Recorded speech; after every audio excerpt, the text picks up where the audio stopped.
Halo guys, jumpa lagi dengan saya Bad Partner 11. Kali ini saya akan mencoba merekap sebuah alur film yang berjudul Nobody tahun 2021 guys. Nah, yang penasaran langsung simak videonya.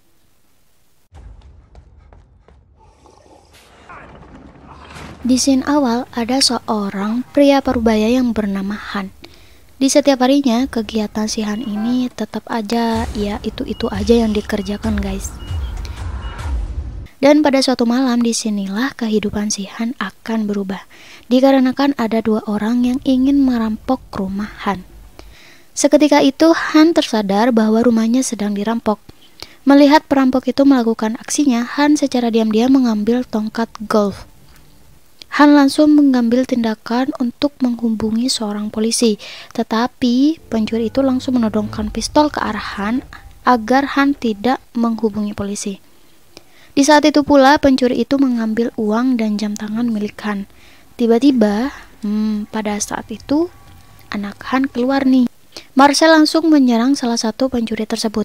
Melihat situasi tersebut, Han mempunyai kesempatan untuk bisa melumpuhkan salah satu pencuri itu. Tetapi Han mengurungkan niatnya untuk memukul si pencuri. Kemudian Han menyusul Marcel untuk melepaskan salah satu pencuri. Kemudian salah satu pencuri itu pergi. Keluarga Han pun terselamatkan. Ini juga dijelaskan kenapa si perampok itu bisa membobol rumah Han. Nah, ternyata perampok itu membobol rumah Han menggunakan kotak pizza. Jelas saja kejadian tersebut membuat Han sangat marah. Akhirnya polisi datang untuk mengingatkan Han untuk lebih berhati-hati. Saat itu pula Han teringat bahwa yang melakukan pencurian itu mempunyai sebuah tato di tangannya. Selanjutnya scene berpindah di mana Han sedang bekerja. Ia dihampiri oleh seorang pria yang merupakan saudara istrinya. Pria itu memberikan sebuah pistol kepada Han agar suatu saat ia bisa melindungi keluarganya. Karena semua orang tahu saat kejadian perampokan di keluarga tersebut.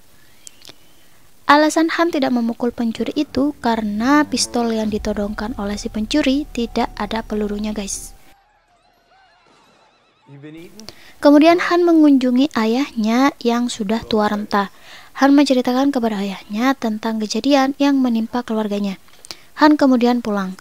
Dan saat ia tiba di rumahnya, anak perempuan Han bertanya, apakah pencuri itu mencuri kalung kucingnya? Seketika Han bergegas untuk menemui ayahnya kembali. Han membawa sebuah kartu FBI serta membawa sebuah pistol. Melihat hal itu, ayahnya bertanya apa yang Han lakukan. Han menjawab, ia ingin melakukan apa yang harus ia lakukan. Kemudian langsung Han pergi dan mengunjungi semua tempat tato untuk menanyakan tato yang ia lihat di tangan sang pencuri.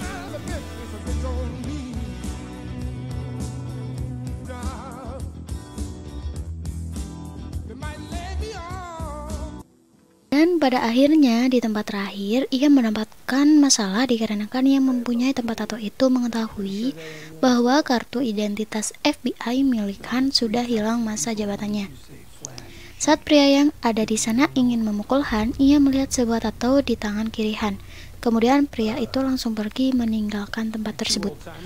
Keadaan pun berubah, yang awalnya mereka ingin memukul Han, tiba-tiba ingin membantu Han untuk mencari pria bertato yang merampok rumah Han.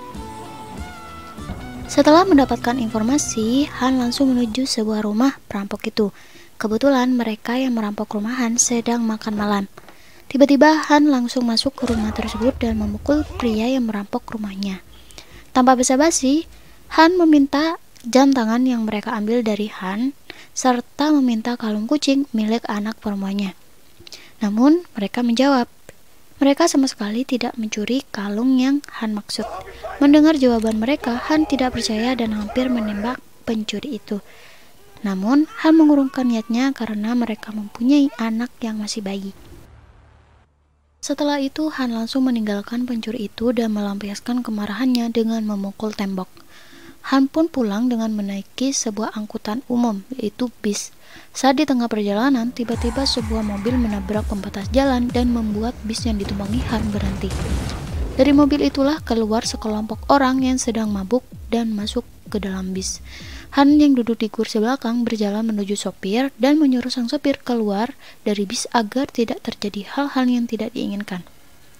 Tanpa basa-basi, Han langsung menantang mereka dan perkelahian pun terjadi.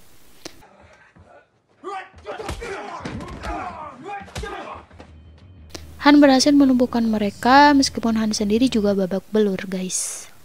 Nah, sesampainya di rumah, Rebecca, sang istri, langsung mengobati lukanya.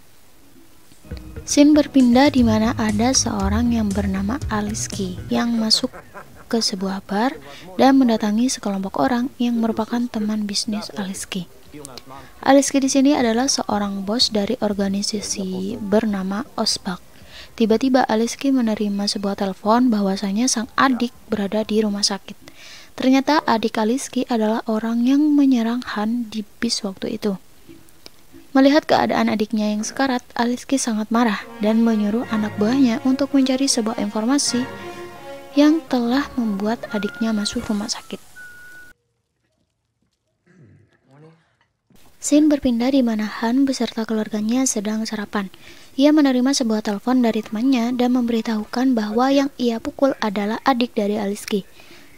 Han tidak peduli dengan nasihat temannya bahwa Aliski adalah seorang yang sangat kejam.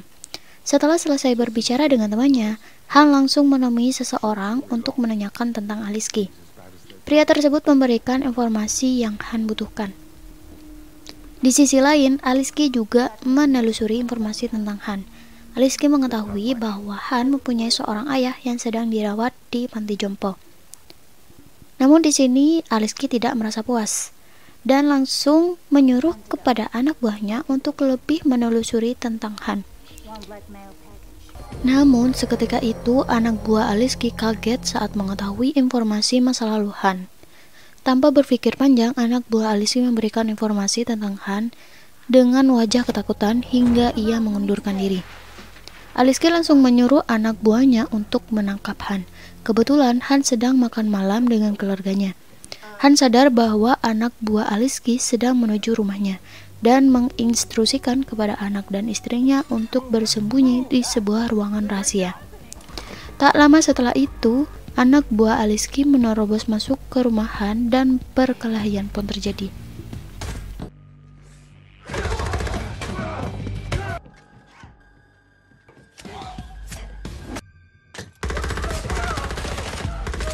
Akhirnya Han dapat dilumpuhkan dan dibawa oleh anak buah Aliski dengan diikat dan ditaruh di jok belakang mobil.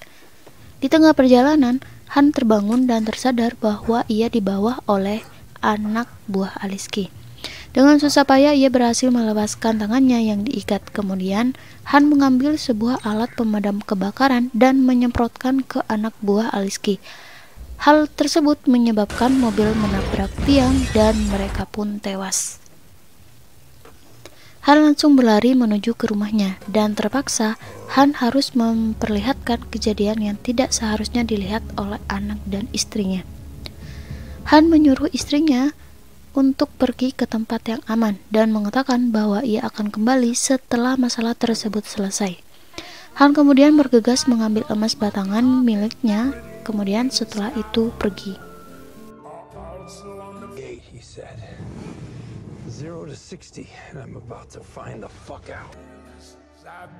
Di sisi lain, anak buah Aliski mendatangi ayah Han. Mereka berniat untuk membunuh ayah Han. Tanpa diduga, ketika anak buah Aliski hendak menembak ayah Han, tiba-tiba ayah Han terbangun dan menekan pelatuk pistol anak buah Aliski. Mereka pun kaget. Ya, karena tanpa disangka, ayah Han menembak balik mereka berdua. Di sisi lain, Han mendatangi saudara istrinya yang bernama Charlie. Ia membeli tempat tinggal milik Charlie. Ternyata tempat tinggal yang hendak Han beli itu dipersiapkan untuk membuat sebuah jebakan dan perlengkapan senjata untuk melawan Aliski beserta anak buahnya. Setelah itu, Han langsung menuju markas Aliski dan menembak semua anak buahnya, serta membakar semua uang yang mana uang tersebut adalah milik organisasi Osbak. Aliski di sini tidak menyadari bahwa markasnya diserang oleh Han karena Aliski asik menyanyi di sebuah bar miliknya. Setelah selesai, Aliski melihat Han sedang duduk santai sambil makan di depan Aliski. Aliski menyuruh anak buahnya untuk menangkap Han. Tetapi Han sudah mempersiapkan sebuah bom agar Aliski tidak menyerangnya. Aliski memerintahkan anak buahnya untuk meninggalkan dirinya beserta Han. Nah, setelah itu, Han memberitahukan kepada Aliski bahwa uang yang ia simpan dibakar habis olehnya. Dan dengan santainya, Han pun pergi tanpa ada yang berani menyentuhnya. Setelah Han pergi dengan mobilnya, Aliski beserta anak buahnya mengejar Han dan menembakinya dari belakang. Han sampai di tempat yang sudah ia persiapkan untuk melawan Aliski beserta anak buahnya. Uniknya di sini guys, ayahnya Han yang sudah tua renta ikut serta membantu Han untuk melawan Aliski. Dan pada akhirnya anak buah Aliski satu persatu dapat dilumpuhkan dan hanya tersisa Aliski seorang. Saat Aliski menembak Han berlari dengan membawa kaca anti peluru yang dibuat sebagai tameng agar peluru tersebut tidak melukainya. Di tengah pelariannya, ternyata di kaca tersebut terdapat sebuah bom yang mana bom akan meledak di hadapan Aliski. Dan setelah itu, Aliski langsung terpental dan tewas. Kemudian, film pun berakhir. Jika kalian ingin mereka sebuah film untuk direkap oleh Bad Partner 11, silahkan tulis di kolom komentar ya guys. Jangan lupa tetap dukung channel ini agar lebih maju dan berkembang. See you!